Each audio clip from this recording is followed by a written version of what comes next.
Jadi Ustaz, sering saya dapati jam orang sholat di tempat saya tertinggal. Kadang bukan jam yang mendapat jamaah. Jadi jamaah tersebut memberikannya kepada saya karena saya tinggal di situ. Bagaimana itu Pak Ustaz? Buat pengumuman kehilangan, pernah saya buat nggak ada respon.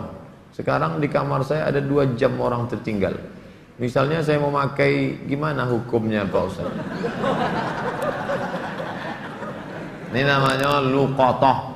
Luqatah, barang temuan, itu menjadi milik engkau wahai adinda kalau sudah setahun tak ada pemiliknya.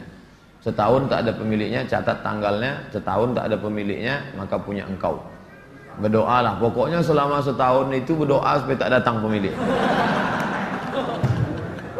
Kalau dalam setahun itu ada pemiliknya, apa boleh buat, belum rezeki. Mudah-mudahan ada yang kehilangan lagi.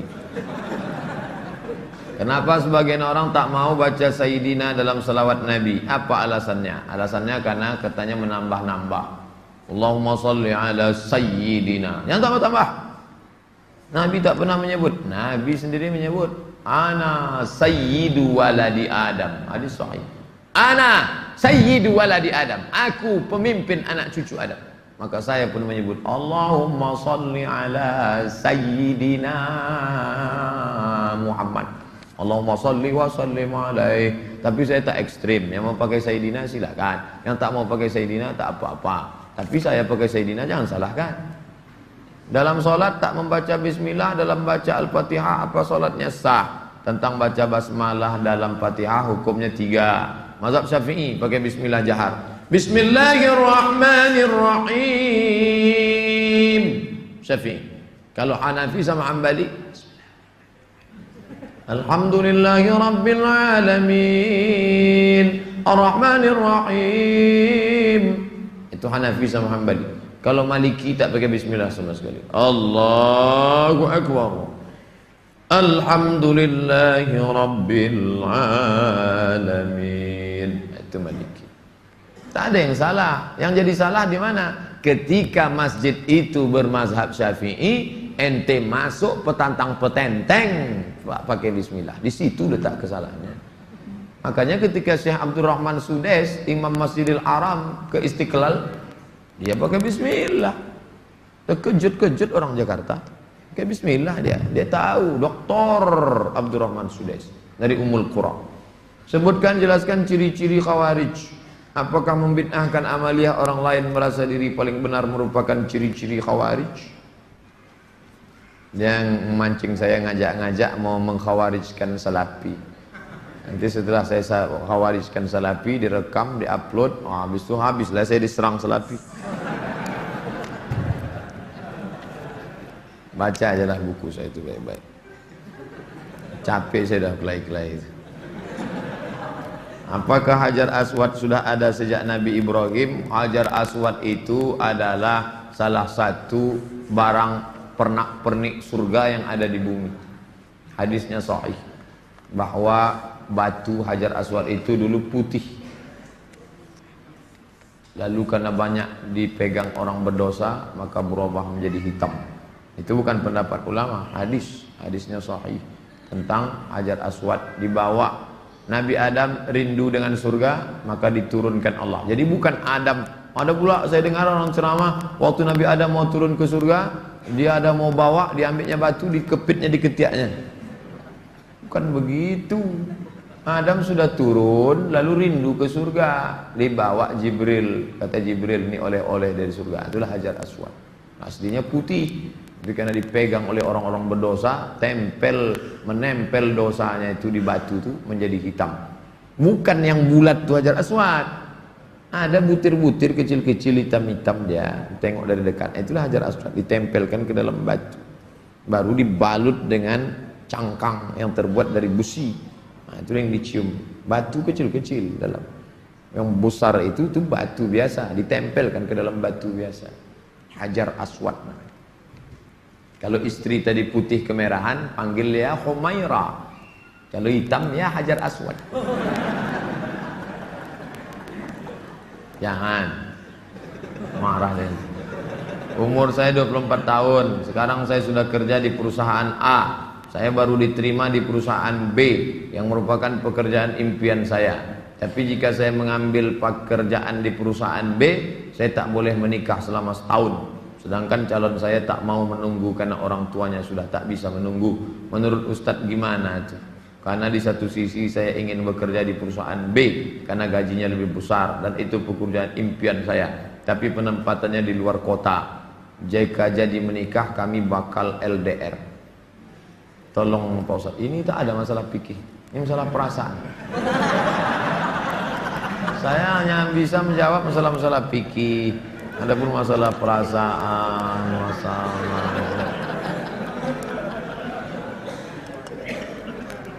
saya yang bisa saya jawab tuh halal, haram, makruh, mubah, rukun, syarat, wajib, sunat, sunat muakkad. Adapun masalah ini baiknya kalian duduklah musyawarah. Adinda, kita menikah ini kan saling pengertian. Aku kuliah pontang-panting mau kerja ini kerja kembali. Tolonglah kau pahami keadaanku sekarang. Kalau dari awal aja dia tak bisa ngerti kita, gimana setelahnya? Ini belum lagi menikah, main paksa-paksa, tak bisa. Ini dua makhluk yang berbeda. Walaupun sama-sama mau makan telur ayam, yang satu mata sapi, yang satu dadar, bisa berkelahi. Ini harus mengalah. Hari ini aku mata sapi, besok kau dadar. Ya, lama-lama yang mata sapi suka dadar, yang dadar suka mata sapi. Harus begitu. Nah, kan keperasaan juga ujungnya. Berapa menit setelah berbuka baru azan Pak Ustaz? Waktu azan itulah berbuka. Tengok definisi puasa. Imsakun nafsi, menahan diri anil mahzurati, dari semua yang membatalkan puasa. Min tulu'il fajri, dari terbit fajar. Terbit fajar itu azan subuh. Ila ghurubis syamsi, tenggelam matahari, syafaq ahmar, azan maghrib. Hanya saja bagi muazin minum dia dulu. Muazin itu dianjurkan minum dia. Zahabadh dhama'u wa batallatil uruq wa thabatal ajru, baru dia azan. Allahu akbar, Allahu akbar. Nah, itu dah minum tuh. Kalau yang belum minum, Allah, belum minum. Apakah boleh kita makan setelah selesai, setelah Isya masuk? Yang penting batalkan dulu puasanya dengan minum kah, makan buah kah. Jangan makan es, karena usus itu kering. Knalpot yang kering panas disiramkan air es, mengelupas cat-catnya. Begitulah usus kita itu rusak. Maka yang paling bagus orang Mesir, korma kering, bukan korma yang basah, korma kering, pecah-pecah, buang bijinya, masukkan ke dalam, siram pakai air panas. Agak-agak 2 jam menjelang berbuka. Nanti menyatu dia, diminum. Itu yang paling bagus. Minum kesukaan Nabi, air korma. Minum air korma. Bagus, manis dia. Maka usus kita awet. Apakah batal puasa mencicipi gulai untuk merasakan garamnya? Mazhab Hambali mengatakan tak batal, karena dia tak masuk ke rongga, tak masuk ke dalam, hanya di ujung lidah. Di ujung lidah ini ada perasa. Jadi teteskan ini. Maka tak batal, karena tak masuk. Habis dirasanya gini, habis itu diludahkannya boleh. Tak masuk ke sini, tak masuk. Mazhab Hambali. Tapi saya tak mengamalkan. Saya tidak mengamalkan. Ini saya jawab, mana tahu nanti ada ustadz. Saya bilang tak boleh. Tiba-tiba ada ustadz mengatakan, oh tak tahu Ustadz Somad. Saya tahu, tapi saya tak amalkan. Kenapa? Membuka pintu celah. Saya tak menyalahkan Imam Hambali. Orang sekarang imannya tak macam Hambali. Asik mencicip aja dari pagi. Cicip. Ustadz, gimana cara menghafal Quran? Kami dulu aturan di Al-Azhar tidak pakai SKS, kuliah tak SKS, setahun dipaket 14 mata kuliah, 2 juz Al-Quran, tidak pakai SKS, tahun 1, tahun 2, tahun 3, tahun 4, 14, 2 juz. Jadi cara kami sebelum subuh dihafal dulu. Satu halaman, sebelum subuh hafal 1 halaman. Nanti ke masjid, qobliyah subuh baru diulang waktu baca. tahiyatul masjid itu dibaca, maka lama sholatnya karena mengulang setengah, satu rakaat setengah diulang. Tahiyatul masjid, qabliyah subuh, duha, qabliyah zuhur, ba'diyah zuhur, dalam sholat zuhur, qabliyah asar. Nanti asar distorkan ke syekh. Biasanya di tiang-tiang syekh nunggu ngapal. Tapi yang mau menghafal ngantri panjang, nyetorkan hafalan. Tradisi itu tak ada di Pekanbaru.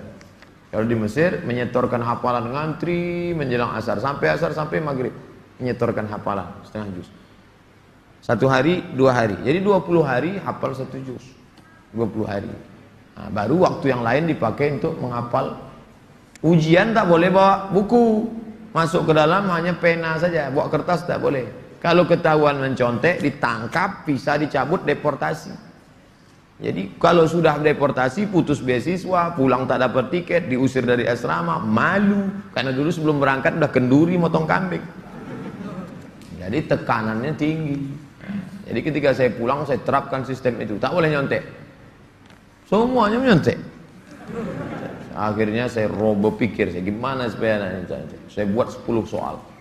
Buat 10 soal, bagi. Boleh nyontek Pak? Silakan. Oh kok lain soalnya? Lalu tahu dia. Saya masih muda Ustadz, ya kelihatan dari tulisannya. Saya menyukai seorang akhwat. Alhamdulillah. Sempat antum suka ikhwan? Masuk antum yang 144 di. Apa yang harus saya lakukan Pak Ustadz? Kalau untuk meminang sekarang saya tak bisa karena masa kuliah. Saya nggak mau pacaran, tapi saya takut nanti akhwat yang saya suka ini diambil orang. Apa yang harus saya lakukan Pak Ustaz? Antum datang ke orang tuanya, Pak, saya mau minang anak bapaknya. Kapan kau nikah? Ya setelah selesai kuliah lah. Semester berapa sekarang? Baru daftar Pak.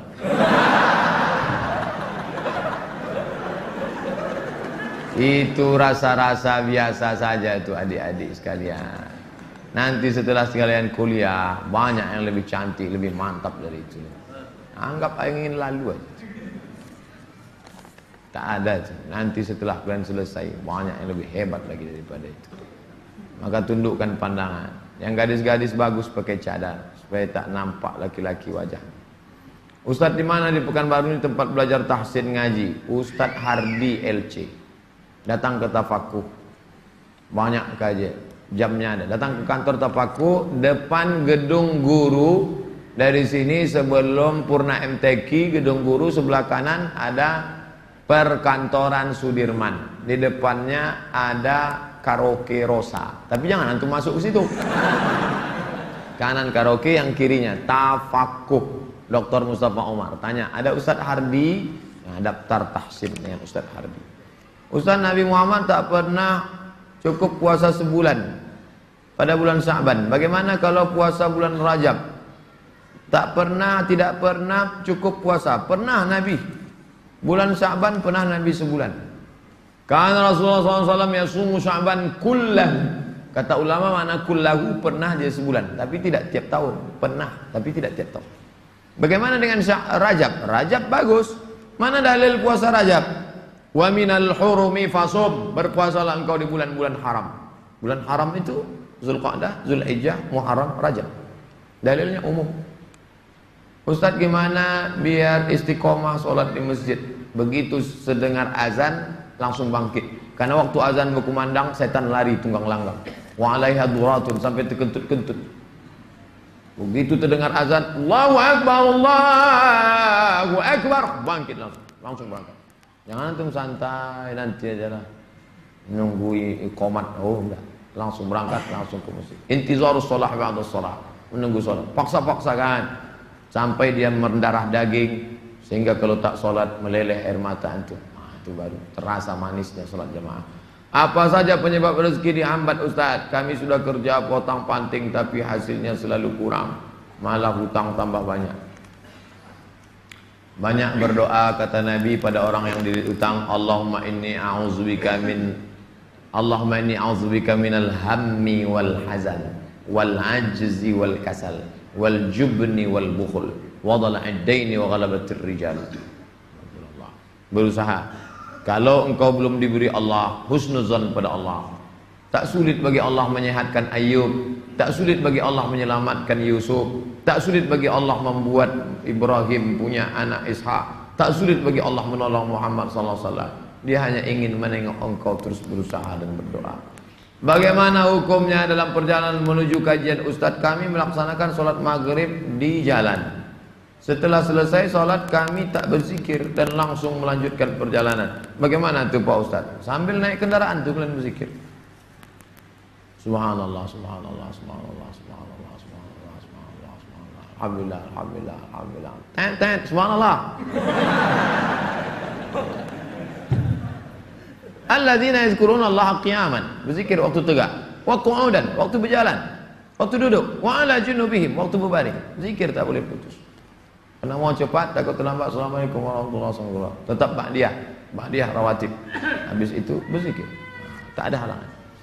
Ustaz, bila kita mempunyai masa lalu yang suram, apakah harus diungkapkan atau tidak pada calon suami istri? Dosa apabila tidak diungkapkan, tidak dikasih tahu. Ada keterus-terangan yang membuat hati orang luka. Tapi ada suatu yang antum sembunyikan bisa berefek hukum. Inishtarata saiban, inishtarata bikran. Kata Imam Ibn Taymiyah dalam kitab Majmu' Fatawa, dikutip oleh Imam Sayyid Sabiq dalam Fikih Sunnah. Yang punya teks Ibn Taymiyah, nama kitabnya Majmu' Fatawa. Dikutip oleh Sayyid Sabiq, dibuatnya dalam kitab Fikih Sunnah.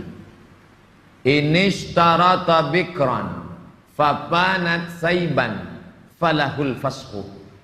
Kalau seorang suami mensyaratkan istrinya mesti perawan, ternyata tidak perawan, maka dia punya hak fasah membatalkan pernikahan. Jadi kalau sekedar antum dulu pernah nonton karaoke, tak perlu antum ceritakan. Ditanyanya, kau solihah? Insya Allah bang. Masa lalumu, siapa yang tak pernah punya masa lalu? Emangnya kau suci? Tapi kalau sudah masalah implikasi hukum, antum mesti terus terang. Karena kalau antum bohong, maka dia punya hak fasah. Nah, ini hati-hati. Setelah itu cerita, tapi bahaya juga. Ini kau cerita dia tak jadi, tak mau. Bukakannya ke yang lain, alamat.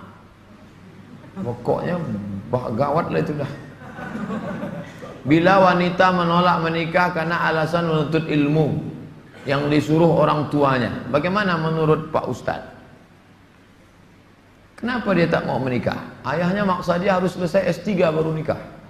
S2 23, S3 tambah lagi, S2 25, S3 3 tahun 28. Kau setelah doktor baru boleh menikah. Begitu kata bapaknya. Hadapi bapaknya. Keras bapaknya nih Pak Ustadz. Bapaknya orang apa? Orang Kabupaten Kampar. Ajak Ustadz Mustafa Umar. Bapaknya orang apa? Orang Jawa. Ajak Ustadz Jamhur. Jumpa sama Ustadz Jamhur. Assalamualaikum, Waalaikumsalam. Pripun kabari apik? Oh, katanya bapak tak mau ngasih anak bapak nikah sama dia. Saya bukan tak mau, itu saya ngasih alasan aja biar tak jadi sama dia. Ini orangnya baik Pak, baik orangnya, sopan. Oh, jadi ada pintu celah masuk ke dia. Bapaknya itu kan manusia, bukan robot. Ada hatinya. Kau sentuh tepat di hatinya, dia akan jadi milikmu untuk selamanya. Sebelumnya mau ucapkan selamat milad ke-40. Bolehkah itu mengucapkan selamat ulang tahun? Saya tak merasa 40. Saya lahir tahun 1397 Hijrah. Jadi umur saya sekarang sudah 42 tahun. Saya pakai Hijriah. Maksud pertanyaannya, bolehkah mengucapkan selamat ulang tahun? Pernah tak Nabi mengulang hari ulang tahunnya? Ya Rasulullah, kenapa engkau puasa hari Senin? Zaka yauma wulidtu, hari Senin aku lahir. Ada dia menyebut hari kelahirannya, tapi diisinya dengan ibadah. Kalau mengingat hari lahir dengan sedekah anak yatim, pergi ke jumpa Pak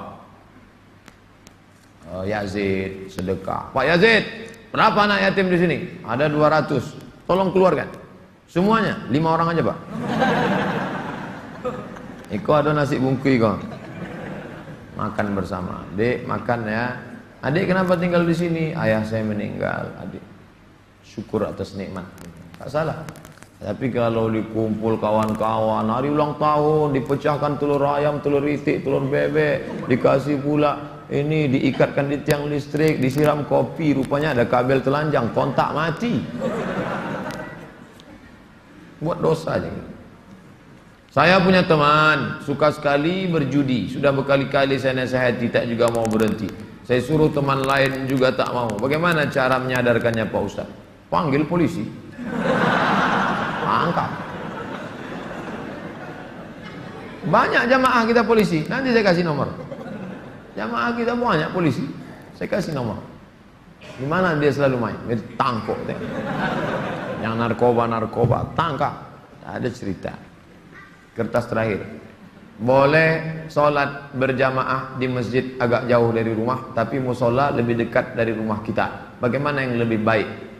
Kalau di masjid yang jauh itu engkau pergi karena ada pengajian Ustadz Mustafa Umar, ada pengajian Ustadz Mawardi Muhammad Saleh, tapi masjid yang dekat tetap ada sholat berjamaah, boleh. Tapi kalau sampai masjid musola yang dekat rumah tak ada orang sholat berjamaah, istahwadan alaihimus syayatin, sekeliling kampung itu diganggu setan.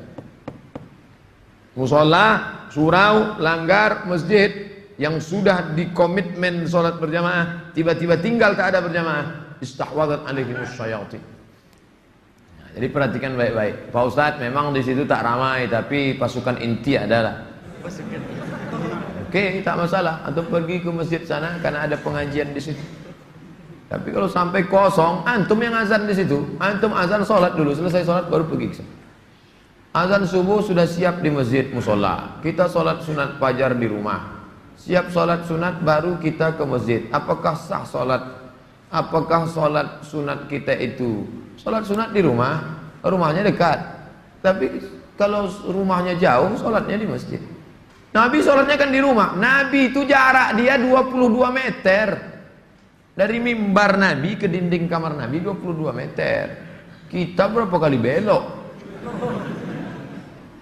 Terakhir, apa boleh sholat tarawih di masjid jauh dari rumah kita, sedangkan masjid musola ada dekat? Sama jawaban macam tadi. Ala hazihin niyah. Al-Fatihah. A'udzubillahi minasyaitonirrajim. Bismillahirrahmanirrahim. Alhamdulillahi rabbil alamin. Ar-Rahmanirrahim. Maliki yaumiddin. Iyyaka na'budu wa iyyaka nasta'in. Ihdinas siratal mustaqim. Siratal ladzina an'amta 'alaihim ghairil maghdubi 'alaihim waladdallin. Amin. A'udzu billahi minasyaitonir rajim. Bismillahirrahmanirrahim. Alhamdulillahi rabbil alamin. Wassalatu wassalamu ala asyrafil anbiya'i wal mursalin wa ala alihi wa sahbihi ajma'in. La tada' lana fi maqamina hadha wa fi sa'atina hadhihi dhanban illa ghafartah, wala hamman illa farajtah, wala dainan illa qadaitah, wala dainan illa qadaitah. Segala hutang kami bantu kami melunasinya ya Allah. Wala mumtahinan illa najahtah. Saudara kami yang sedang ujian pekerjaan, ujian masuk perguruan tinggi, luluskan ya Allah. Wala aziban illa zawwajtah. Yang akan menikah, mudahkan urusan pernikahannya ya Allah. Wala maridan illa syafaitah. Yang kau uji dengan penyakit, sembuhkan, sehat dari penyakitnya ya Allah. Wala mayitan illa rahimtah. Yang meninggal dunia, curahkan rahmat dan kasih sayangmu pada mereka ya Allah.